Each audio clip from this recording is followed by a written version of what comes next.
Ahmaud Arbery was killed on February 23 while running in the predominantly white neighborhood of Satilla Shores in Georgia's Glynn County. He was black and 25 years old. A video recorded his last moments. In it, two white men with guns corner him as he runs near their parked pickup truck. One shoots him 3 times, twice in the chest. The other man is a former officer with the local police department. Both men, a father and his son, were free until that video went viral on May 5. It took 74 days after Arbery's death before the men were put in jail and charged with murder. They now face possible federal hate crimes charges. The video brought a level of attention to Arbery's killing that it had not attracted until then. It also sparked national anger. People were, and are, furious that an arrest had taken so long, that police appear to have empowered one of the suspects to act as a vigilante, that a small and interconnected local criminal justice community appeared uninterested in a full investigation, and, most of all, that another young, unarmed black man had been killed over nothing. That anger has led to ongoing protests calling for the removal of the first 2 district attorneys placed on the case, in particular one who suggested Arbery was a mentally unstable criminal. And it has led to calls from Arbery's family that a number of commentators have remarked on, while the families of some victims of similar killings have called on the public to forgive. Arbery's mother, Wanda Cooper Jones, has said, "Ahmaud wasn't given a chance, he wasn't given a chance to live. So, I think that they should get what Ahmaud got." His father, Marcus Arbery Sr. has explained the source of this anger succinctly. "My son was lynched," Arbery has said. Lynched by a racist lynch mob. Arbery was, indeed, lynched. It is why the video has sparked such outrage. It appears to show a particularly violent lynching, with the video itself serving as a memento or vehicle for spectacle, that encapsulates the darkest parts of the Black American experience. In watching that video, we don't just see Arbery's final moments, we are also reminded of the ugly, racist history that has left the U.S. with a sinister legacy it has been unable to reckon with. That legacy is a matter of life or death for many, as well as a constant source of fear and pain for communities of color. Lynchings in America are lawless killings generally committed by groups of white people, usually targeting their fellow Americans of different races. NAACP research has found that 4,743 lynchings occurred in the U.S. between 1882 and 1968. The vast majority of those, 3,446, were lynchings of Black Americans.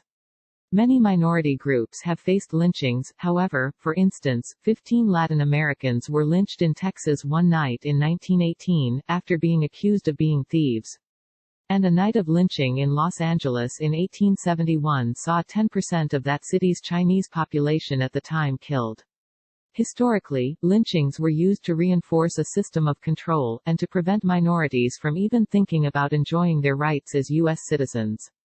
Sadly, lynchings are not a thing of the past. In fact, in recent years, there has been a push, led by black lawmakers, to make lynching a federal hate crime. The Justice for Victims of Lynching Act of 2018, sponsored by Sens. Kamala Harris, DCA, Cory Booker, DNJ, and Tim Scott, RSC, defined lynching as willfully causing bodily injury to any other person, because of the actual or perceived race, color, religion, or national origin of any person. The House never approved this bill but has a more recent version of its own, Representative Bobby Rush's D. Emmett Till Anti-Lynching Act, which has yet to be taken up by the Senate. Minorities have been lynched for all sorts of reasons in American history. Charles Lewis was lynched in 1918 for refusing to empty the pockets of his army uniform. Richard Wilkerson was lynched in 1934 for defending a black woman who had been assaulted by a white man at a dance. Sam Gates was lynched in 1917 for being annoying. The terror inherent in this uncertainty was reinforced by lynching as a public spectacle. At some, white citizens were encouraged to take direct part in torture. For instance, in the 1904 lynching of Luther Holbert and his wife, a crowd cut off pieces of their quivering flesh, while they were still alive, as spectators drank lemonade and whiskey and bought snacks.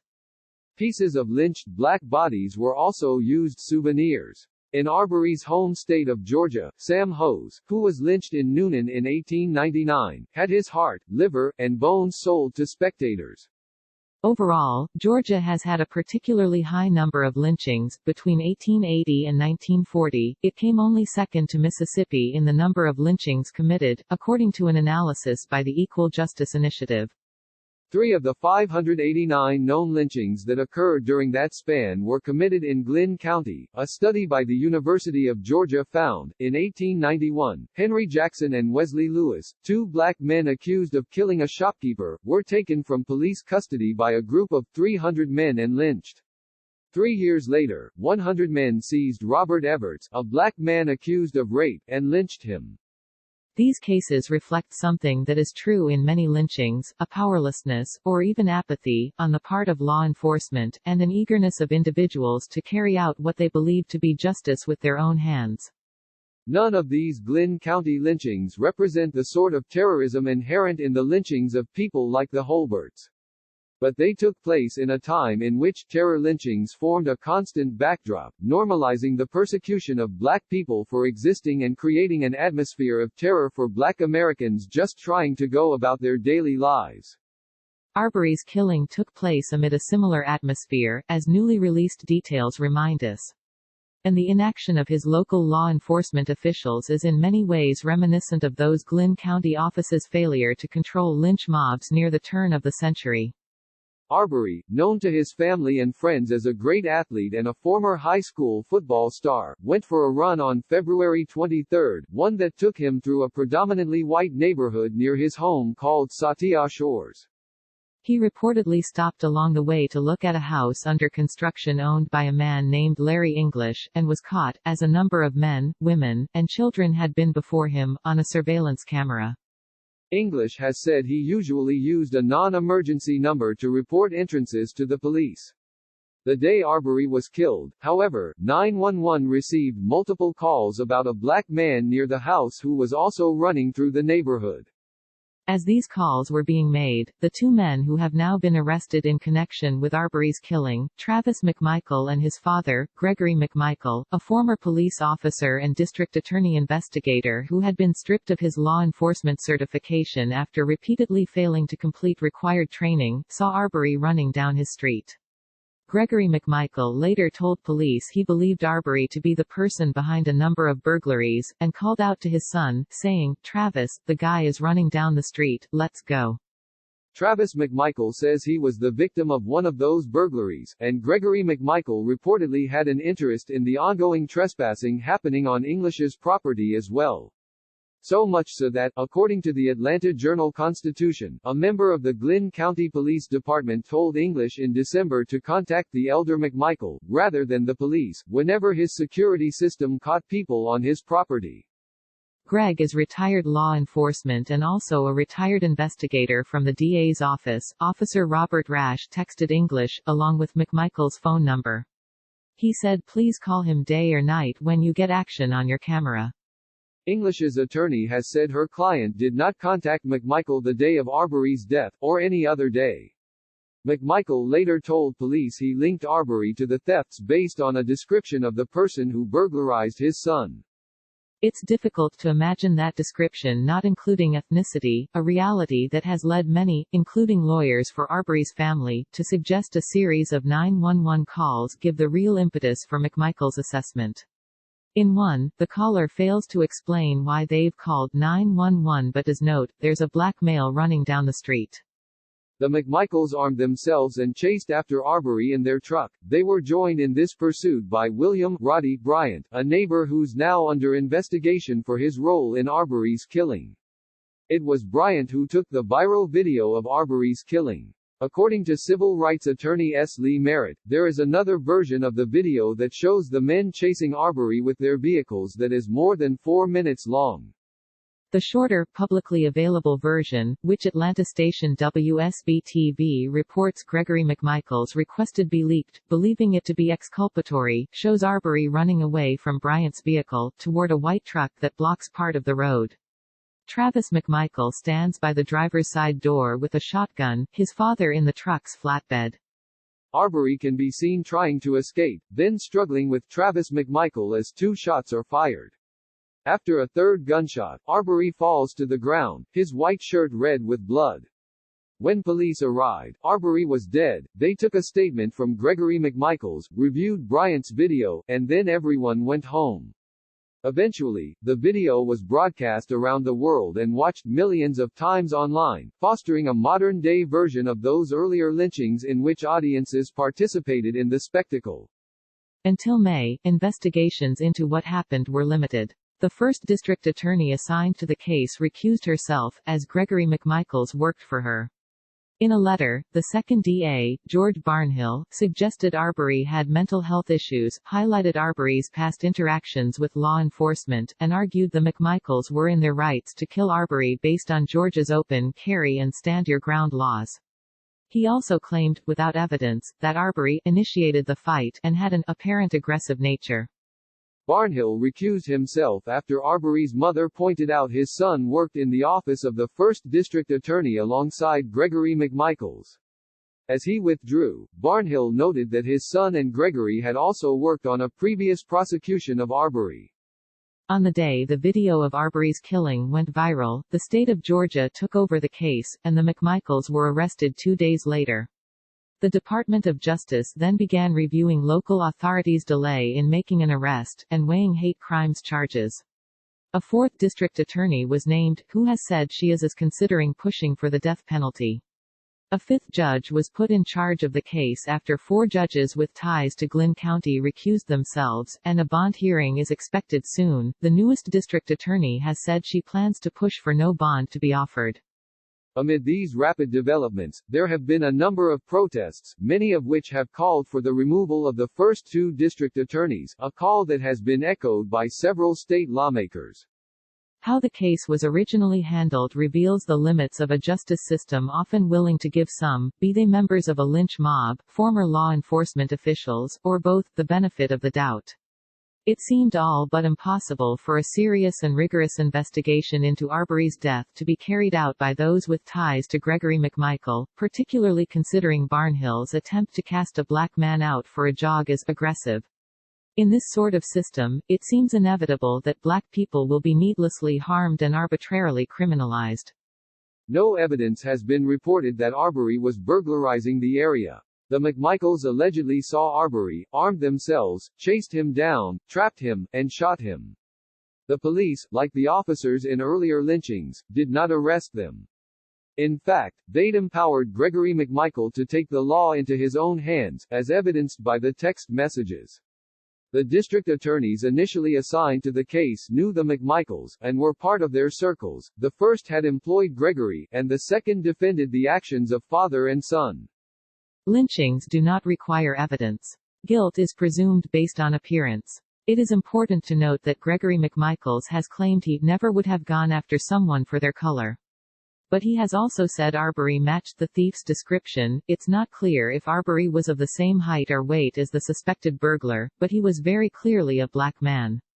There was something about his appearance, which includes the color of his skin, that led the elder McMichael to assume Arbery was the burglary suspect. One reason evidence is unnecessary in lynchings is that they've historically often been carried out to speed up the course of justice.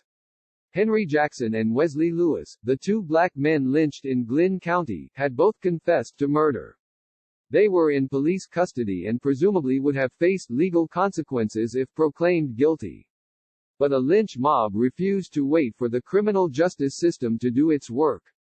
In Arbery's case, McMichael, though he was no longer a public servant, volunteered and was deputized to carry out law enforcement work by the officer who shared his contact information with English. Trespassing is meant to be a matter for the police to investigate. But the texts from the Glynn County police officer seem to tell English, the police aren't necessary, there is someone else who can handle this for you. A concerned McMichael could have called the police on Arbery and waited for them to investigate him. Instead, McMichael allegedly did as he did with English, he interceded in police matters. Perhaps he felt empowered to do so because he had been promoted as an alternative to actual, active law enforcement officers. Lynch mobs were treated the same way, they were often seen by authorities as not just above the law but the law itself.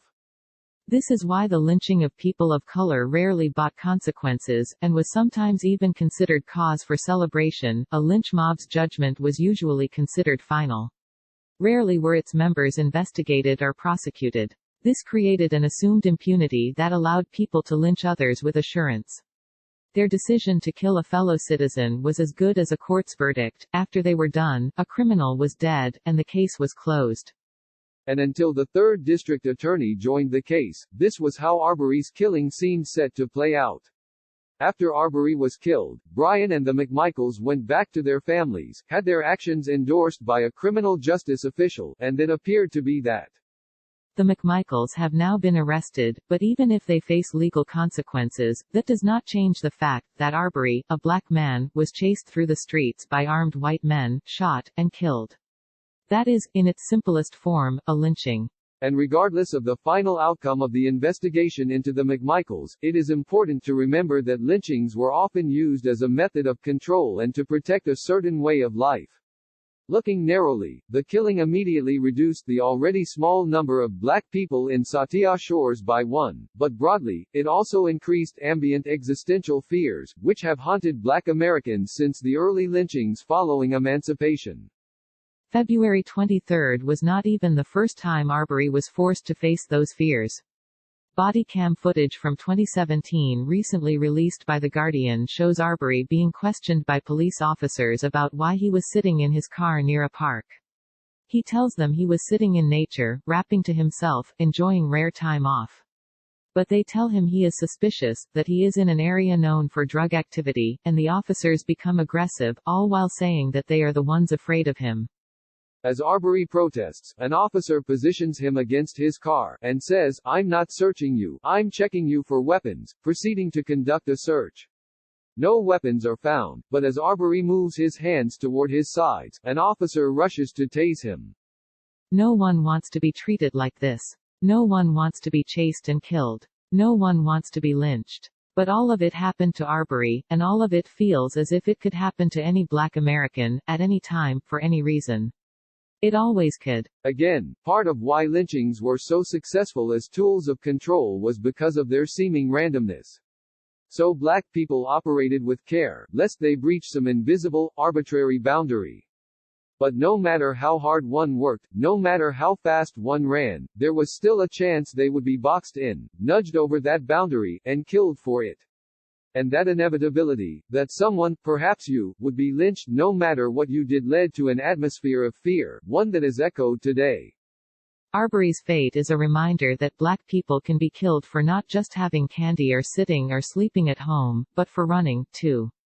Just as each new lynching did decades ago, Arbery's killing adds to the feeling that no place is safe. Support Vox's explanatory journalism. Every day at Vox, we aim to answer your most important questions and provide you, and our audience around the world, with information that has the power to save lives. Our mission has never been more vital than it is in this moment, to empower you through understanding. Vox's work is reaching more people than ever, but our distinctive brand of explanatory journalism takes resources, particularly during a pandemic and an economic downturn. Your financial contribution will not constitute a donation, but it will enable our staff to continue to offer free articles, videos, and podcasts at the quality and volume that this moment requires. Please consider making a contribution to Vox today.